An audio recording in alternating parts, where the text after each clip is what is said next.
একজন প্রতারিত হিন্দু যারা বিভিন্ন দেশ থেকে এখানে এসছেন ধর্মীয়ভাবে অত্যাচারের শিকার হয়ে, তাদের একজনেরও নাম বাদ যাবে না। সিএ তাদের জন্য রয়েছে, সিটিজেনশিপ অ্যামেন্ডমেন্ট অ্যাক্ট তাদের জন্য রয়েছে। বহু লোক অ্যাপ্লাই করছেন এবং খুব তাড়াতাড়ি কিন্তু তারা নাগরিকত্ব অনেকে পেয়েও গেছেন এবং বাকিরা পেয়ে যাবেন।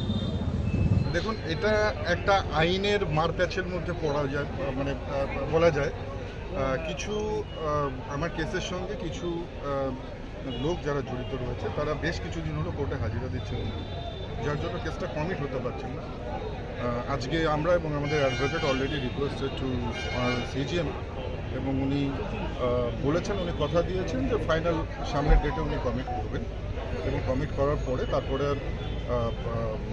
ভিডিও কনফারেন্সের মাধ্যমে প্রেজেন্ট হলেও চলবে।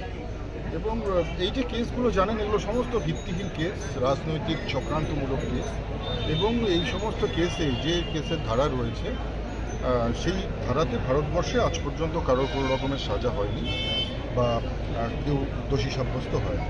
তো একেবারেই একটা বেসলেস কেস, কিন্তু বারবার আসতে হচ্ছে। এটা বলা যায় আইনের জটিলতা রয়েছে, আপনারা জানেন। ভারতবর্ষের যে আইন ব্যবস্থা, আমরা তাকে সম্মান করি, এবং সেই কারণেই আমরা আজকে আমাদের আসি। পরে কবে ডেট হলো? পরে নেক্সট মাসের ডেট হয়েছে। আমরা সেই ডেটে বাকি যারা রয়েছে এই কেসের সঙ্গে তারাও নিশ্চিতভাবে উপস্থিত থাকবার চেষ্টা করবে, সেই কথা বলেছে।